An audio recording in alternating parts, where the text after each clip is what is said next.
All right, welcome to Season 2, Episode 5 of the Naturally Aspirated Podcast. My name is Dave, and we're here with our co-host, Chili. Chili, how you doing today? I am doing swell. It's a gorgeous day outside. You know, we're locked in a basement recording for Dave, but other than that, it's going well. Well, gotta do what you gotta do. You know, we haven't had a podcast out in months. Yeah, I know. So, eventually, I think every time I say, this time we're getting back on the road and we're gonna get going, and one a month. One a month. I promise. We'll start doing that. We'll start doing that for sure. For sure. Maybe, and then every time I also go, maybe we'll get to I'll try to get to this one. So we'll try that again. Yeah, you're like, one every 2 weeks. And I'm like, yeah, that never happens. We try, though. We try. That's all that matters. Hopefully one in the next little bit. Let's hop right into it then, you know? Why ramble on? You turn me anyways if I ramble on, so... Yeah, let's go. Let's go into it. Podcast 5. Season 2. Let's start off with the Ferrari A12 Competizione. And that is not how I can pronounce it, because I suck at that. I hope that's actually how it is. I'm just guessing. Yes, it is. All right. Yeah, it is. For us regular folk, we're going to call it the competition, because that's how we would say it. Well, wrong. I know. What are your initial thoughts on that? It looks very nice. Like it looks pretty compact. It doesn't look like it's a giant car either. It looks like it's going to be fast. And watching the video, was it Charles who was driving? I have no idea. I don't think we ever found out. But yeah, I mean, when we were watching the video, it looked really good. I mean, we can watch it whenever on their website there. Yeah, just the launch video. When you go to the A12 Competizione section of the Ferrari website. Yeah, you can see the video, and it is quick, to say the least. It's a V12. Oh, absolutely, the V12 Ferrari. So, yeah, this is the special edition version of the Ferrari A12 Super Fast, which has 6.5 liter V12. Screams all the way up to 9,500 RPM. Just loud, loud, high deafening pitch, loud, and it'll be awesome. So, did you see already how much horsepower it's got? Go ahead. Well, according to the Ferrari's website, it says 830 CV, but converted to North American stuff, it's about 818 or something like that. Yeah, so 818, 819. Of course, nothing says the same thing. Some websites say 818, some say 819. Yeah, they're all over the place. But who knows? Yeah, it's styling-wise, I personally find it absolutely beautiful.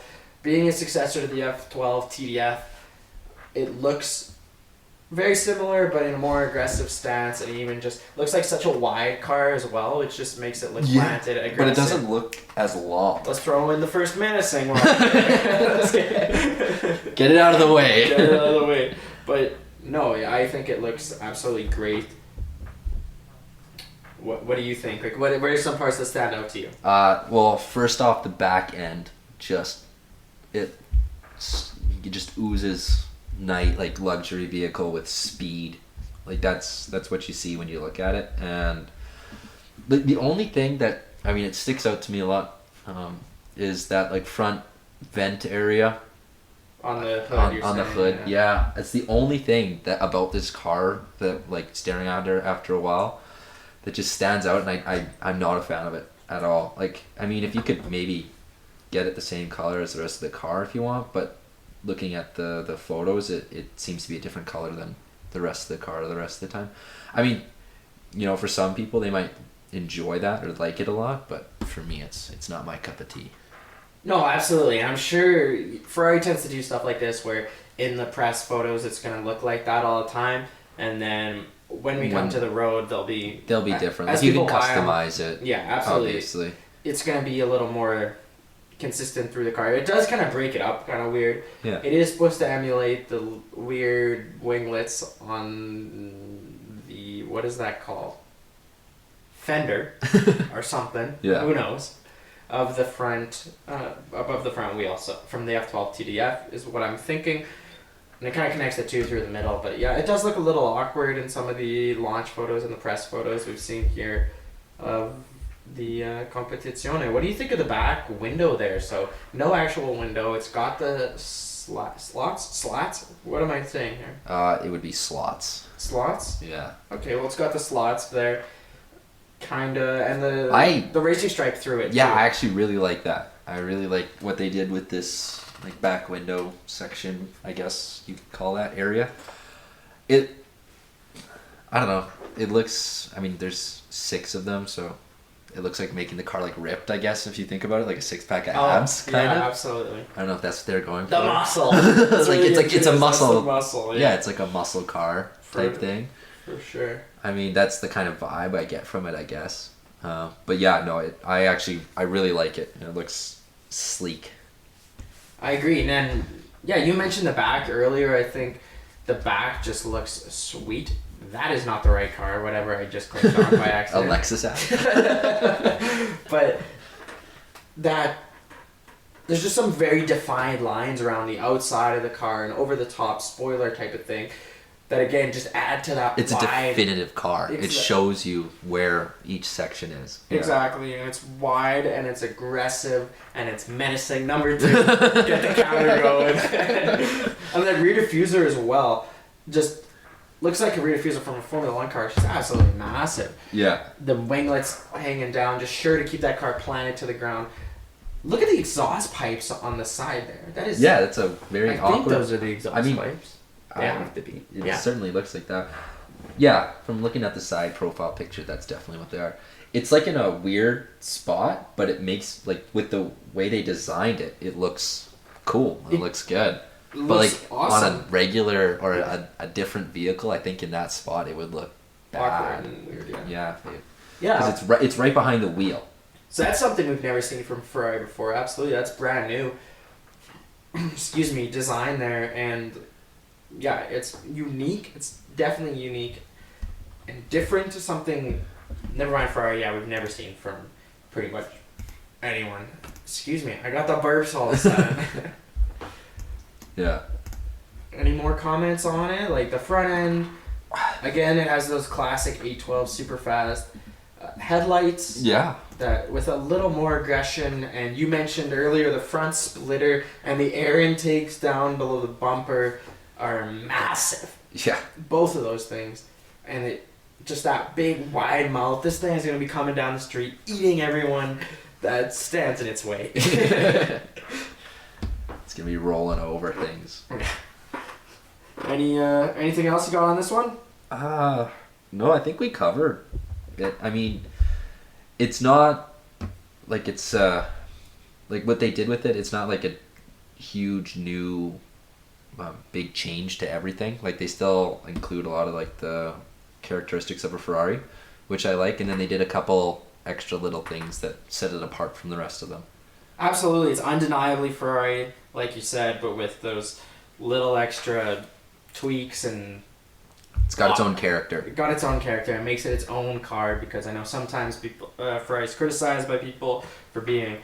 The cars look too much alike. Yeah, so they have a base and they're sticking to it. But, I mean, that is what makes Ferrari sometimes. Yeah, I agree. That's my argument. Now moving on from a big roaring V12 that's screaming to a quieter, simpler car. I don't know about simpler, but... Simple-minded. Simple-minded. The 2022 Ford F-150 Lightning, an electric pickup truck. We are here in Alberta, the pickup truck capital of the world. Yeah, that's right. Yep. Screw Texas or whatever thinks they are, but we are. So you drive an F-150 yourself. I do, and I love the truck. Love it. Yeah. And what do you think of the Lightning? What are your perspectives on it? Well, I don't know. I mean, first looking at it... You heard it here first, folks. Some deep insight. Yeah, to get my bearings there, we were just looking at a supercar. Now we're moving to an electric truck. Yeah, it's a little different. Well, my first thought is it looks like an F-150. It's got the same body style and everything else and all that jazz. The one thing that I'm curious about is hauling. I didn't see any of the huge stats on that yet. best in class available towing and payload, but that's in class, so electric trucks. It's a full hybrid V6. If that doesn't get your heart pumping, nothing will, according to Ford. That's what it says on...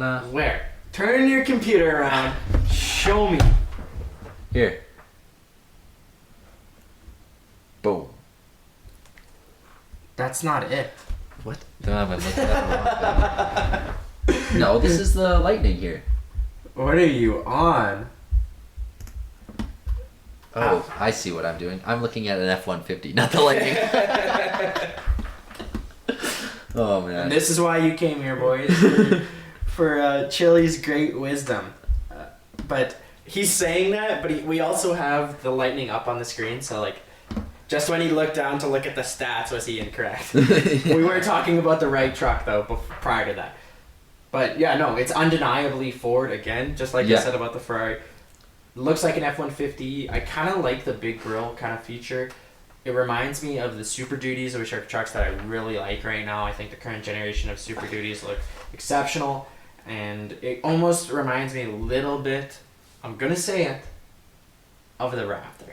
It looks. Yeah, I mean, well, obviously they're going to try and copy something that did so well, and they're going to try and model it after that, especially when they're trying to transition.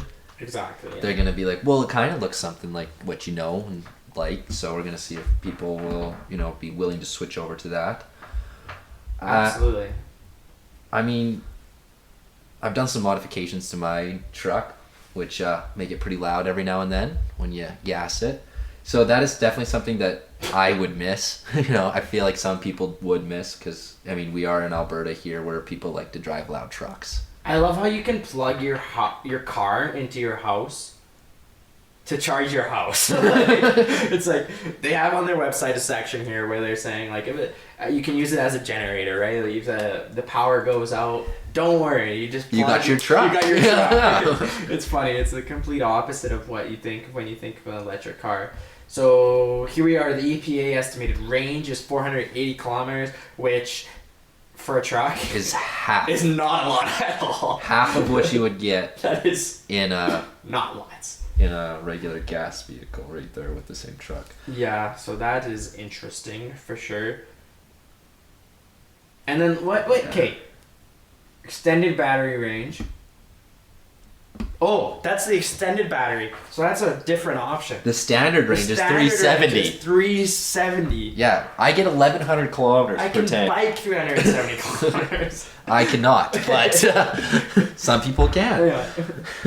But no, that's not a lot. That's actually kind of really low, I think. Like, obviously, cars are struggling in that area. It's something they have to figure out, and they're starting to get it, and they probably will. And now let's throw in good old Alberta weather. Yeah, you get that minus 40. That'll break you to work and back. And so you can quite seriously say you're going to lose 25% of your... Yeah, just with the weather. Just with the weather. You're going to lose 25% of your range in Alberta, Sherwood Park, Edmonton. Also, how long is that going to take to heat up inside the truck? That's almost 100 kilometers off. You're looking at 280 kilometer range. And by minus 40, you're going to be in a lot worse shape than that as well. Because that's for what? Like just minus 10? That's going to be like early negatives, 0 to 10 to 10 probably. 10. You're already at 280. Minus 40, which, yes, I know we have a lot of Indian viewers here. It gets to minus 40 here. Yeah, it did this year. My truck did not start. That's a gas. And that's a gasoline engine car. We have to plug in our gas cars to start, so they start in the winter. Yeah. So I don't know. That's my biggest concern with electric cars, and especially here, like people. They're great for summer, like summer driving, perfect. Like there's nothing that's really gonna go wrong with it unless you drive all the way to Lethbridge without plugging in once. But even then, are you spending the night in Calgary? Yeah, you probably might. Well, no one's gonna make that. Not a lot of people like to make that full drive.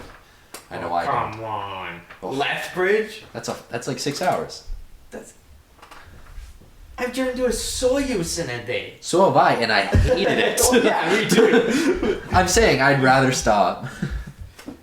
I want to look up a Soyuz. It's 12 hours to Penticton, and that's Soyuz where I was. Drive. Well, we're gonna look up the Soyuz drive. Popeye's driving. No, that's not. How do you spell a Soyuz? Not like that. Soyuz. There's no E. Soyuz. If I There's a look Y up- in it. I got this. British Columbia. Britannica. British Columbia. Oh yeah, Yeah. that's how you do it. Now let me go to Google Maps. There's a couple U's in there. I wasn't close. It's not really an English word, so I'm not too sure how to spell it. Sherwood Park, AB. Let's see the drive to Soyuz. So that's that's taking your bike. I was like that. 54 hours. Sure. 11 hours, 20 minutes. Oh, and you're probably better off to go through Jasper, which is gonna be 12 hours. Yeah. Your electric car is not doing that. No. How far is it? It's 1,100 kilometers. Yeah, I made it there on a tank of gas, one full tank. Really? Yeah. How did you pull that off? Well, when you're driving highway, it drops down to like 9.5 liters per 100, and I got 135 liters in I there. don't know. I don't know the numbers. So 300. What was it? 370. Yeah. Okay, let's see.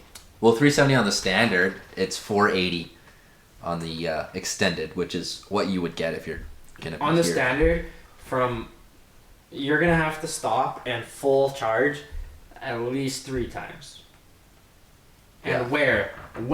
Blue River? You ever been to Blue River? You'll have to do it in Jasper, Kamloops, and then a Soyuz. If Are you you can gonna that make it far. from Jasper to Kamloops? Let's see. We're doing a lot of science here today. I don't know about science, but we're This just. is science. This is math. Math's a science. Nope, you're not making it. Well, yeah, you get 480. That's 441. Well, technically, if you get the good, battery, extended one, yeah. you can make it. But like you're telling me, like Blue River is the biggest town here, or Clearwater. Clearwater. You can make it to Clearwater. Yeah, well, that You're means still that stopping means 3 times. you're 100% plugging in at just a regular Yeah. place, so you at least gotta stay the night in Clearwater. Yeah, so that means you're stopping 3 times to make it there when you can do it in a day Yeah. on a gas. But again, it's something they have to figure out, which they're working towards. Yeah. Which will happen not there. in the future. Hopefully near for people who want to buy the electric cars and, live in Canada, where, we're very spread out here. We're not close to everything. No, this isn't the Netherlands. I feel like I have to remind people that. Alright, so back to it. The extended range battery comes with a standard 80 amp Ford charging station, the Pro, it's called. So this allows for peak charging power of 19.2 kilowatts, and I mean, I don't know what that means, but if you know, I'm sorry, I'm not an electrician and I don't follow electric cars that closely that I don't know what that even means. Well, you can charge from a 120 volt, which is standard in all homes, so that's no I want problem to right see there. how long it takes you to charge with 120 volt. Probably, I don't know, actually. That's a good question, because most houses are run off 120. What do you mean most houses? Like the average Either house. they all are or they aren't. How are some not? Well, it depends on your... It's like an AC unit that's in there. So you can... Yeah. This is Canada. They're all the same. The outlets are the same. Okay. We're not going to find that. And one last electric vehicle, apparently, which ruined my day when I saw this, because it's a company that I semi-follow, and I think they make really good-looking, loud, awesome-sounding vehicles. Maserati announced... Well, they didn't. They posted a teaser, a video of a wrapped... Which Dave loves, by the way. Yes. of a wrapped GranTurismo. And I got all excited. I started looking it up, and I was looking. And then I found that they said It's gonna be electric. they're only going to do the electric version and not the V8 version. And I went... The V8 Maseratis are the best sounding cars out there. Some of the best sounding cars out there. And just to see them going down this road after finally making a good car in the MC20, it's sad. But I know. I got the call where he was crying, so yeah, Yeah. it was a tough one to deal with. styling wise, it looks like a front engine MC20. I love how it looks. Exceptional. The sharp lines, the same front grille and headlights. The front end almost looks like it just kind of a raised, little bit fatter MC20, and it's beautiful. I love it. I can't wait. I'm excited for how it looks. I hope it's not a piece of crap. I believe they're making it in-house, just like the MC20. So in-house, first electric vehicle. Probably going to be crap, because it's Maserati anyways. So already wasn't going to be that good. Yeah, there isn't that much information on it, just some teased pictures out there. Yeah, nothing really out yet. The wheels, I hope they don't go with like, what's with the all electric car companies just Using the Tron they wheels? signed a pad where we're gonna make the stupidest wheels ever. Like, just put normal wheels on it, okay? Yeah, like it doesn't have to be no, it's got futuristic It's got to wheels. look stupid. I know. Yeah, but yeah, it's a nice Grand Touring looking car. It Yeah. looks like a front engine car, which at least you gave me the appearance of it looking like a front engine. Appearance? Appearance. I was hoping nobody noticed. The appearance. Well, I did, so there. So now everybody is. Yeah. The appearance of looking like a front engine Grand Touring sports car, and unfortunately, like we heard, but doesn't it look like it has an exhaust pipe right there? On the What one is this picture you're garbage? showing me. There's an exhaust pipe right there. Watch, they're just pulling the biggest troll. They're like, oh, Maybe it's they're all- just doing it to get people talking about it, it's like just we are an right now. Electric car. It's just an electric car. Maybe that one is the electric car, the one that they showed. Yeah, and the one that. Oh my god. Because I also heard that this previously, before that, there was a Maserati being tested, a front engine Maserati with an engine being tested till like a week before, because I stay up with a lot of spy shots and stuff. There's spy shots of that car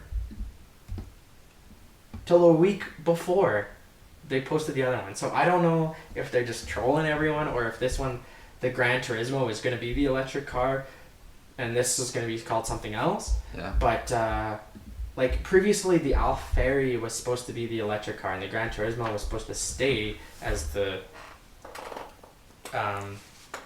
gasoline car. But marketing Gran Turismo is their biggest car. A lot of people know it, right? Because it has that history with Ferrari. And it's their most well-known car. It could just be a marketing thing where naming the electric car the Gran Turismo is going to get people to look at it. Like the Mustang. Like the Mustang. It seems like everyone's doing that. I just had an epiphany. That's what it is. So, yeah, you heard can it take here. that to the bank. Yeah, we heard. Dave knows. Dave I know. knows. All Yeah. right. Have you said anything, or have I just? No, been you talking went on a for 10 rant, but it was a good minutes? rant. I mean, I saw where you were going, and I let you run with it. I mean, I couldn't really add that much. You were saying all the right things there. Any last things you want to say, like, or you think I covered it all there? I think you covered it all. I mean, there was a few times I felt like I should interject, but maybe it was going to throw you off the rails, so I didn't want to. No, all right. Yeah. Thank you for listening, guys. If you're on YouTube, subscribe. Finally growing, and everything else. Yeah. Just hopefully we'll have an episode out soon. And here's a little blooper for you. Enjoy this blooper of us trying to get started today. See you guys. Bye. All right, welcome to season 2, episode 5 of Naturally Aspirated. Good Oh, start. man. Good start.